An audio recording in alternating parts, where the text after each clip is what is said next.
Saudações, meu nome é Artson, eu sou professor do Departamento de Engenharia Química da Escola Politécnica da Universidade de São Paulo.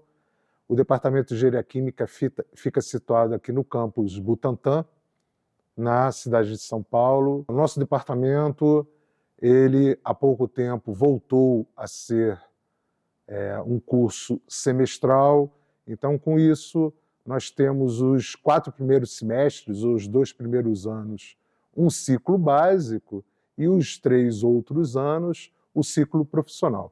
Nesses 2 primeiros anos, nós temos um curso básico típico de engenharia, então temos cursos de física, cálculo, química e informática. Concluído esse ciclo, a gente inicia um ciclo profissional onde são dadas aquelas disciplinas que vão formar um engenheiro químico, né? Então, como que a gente poderia colocar isso? Existem alguns fundamentos dentro desse curso que são fenômenos de transporte, termodinâmica, operações unitárias e processos unitários. Então, fenômenos de transportes são transferências, né? Então, transmissão de calor, transmissão de massa, né, que vão compor aí os fundamentos para as nossas operações de engenharia química. A termodinâmica, como o nome já diz, ela trata de transformações de energia. Então, com isso, vai também possibilitar encontrar estados estacionários, equilíbrios, que vão dar suporte justamente para as operações de separação, que são as operações unitárias. Nas operações unitárias, nós vamos ter separações entre fases, como separação sólido-líquido, por exemplo, filtração, sedimentação, separações líquido-líquido, são até mais conhecidas, né, do público de forma geral, operações de destilação, operações de extração líquido-líquido, né? Mas também existem operações que estão mais relacionadas com a tecnologia, que são projetos de trocadores, projetos de bomba, também estão relacionados com um curso de engenharia química. E o último item, né, mas o mais importante, talvez, seja os processos unitários.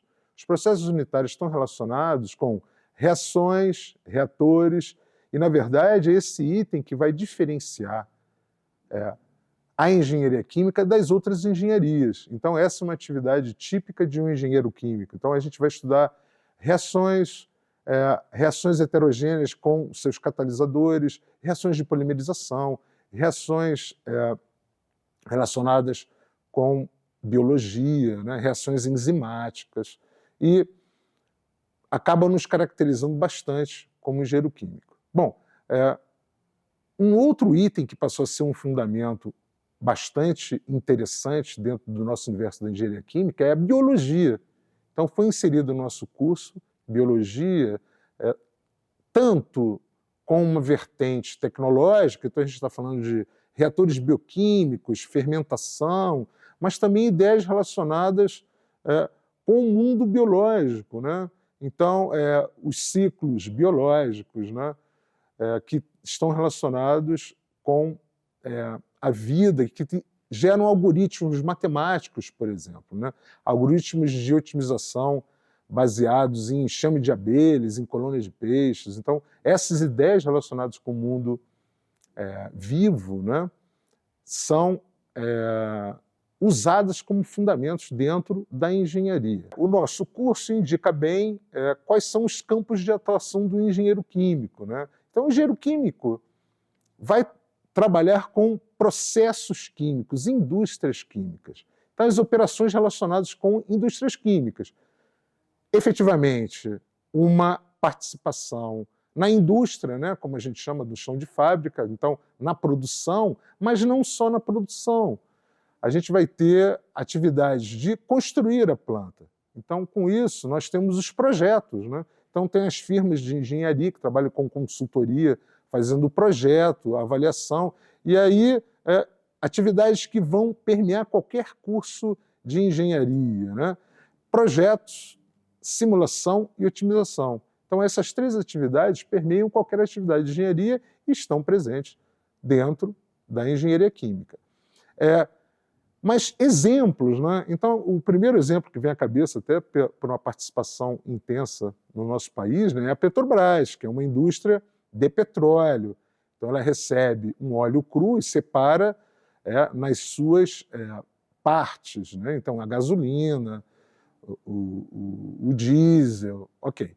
Mas existem outras possibilidades do engenheiro químico trabalhar, outras indústrias químicas, né?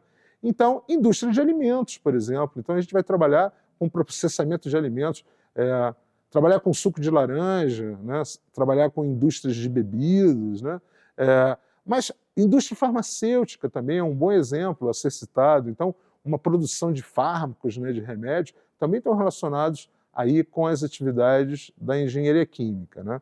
Então, com isso a gente também falou um pouco do mercado, né? Aonde que o engenheiro químico vai exercer a sua profissão? Então, dentro da indústria química, aí a gente pode marcar de novo, né? Bom, o chão de fábrica, né, trabalhando numa indústria química, mas você também pode trabalhar numa firma de projeto construindo uma planta, você também pode depois dar consultoria, procurando otimizar o processo. Como assim? Né? Reduzindo lançamentos, né? Reduzindo poluição, coisas que estão sendo emitidas no seu processo. Então, existe essa possibilidade. Mas um ponto que a gente deve ressaltar é que o engenheiro químico sai formado, principalmente o nosso engenheiro químico aqui da Poli, com algum conhecimento em engenharia de processos. Então, trabalhar com um processo, trabalhar com um processo que é composto por diversas etapas, dá uma habilidade ao profissional que possibilita ele fazer análises em outras situações, né? Então, tem essa participação do engenheiro químico também na sociedade. Então, propondo leis, né? Participando de ONGs, usando o seu conhecimento para avaliar um sistema, um ecossistema, segundo as regras, as leis que a gente conhece dentro da engenharia química. Bom, eu acho que é isso. Espero que vocês tenham gostado.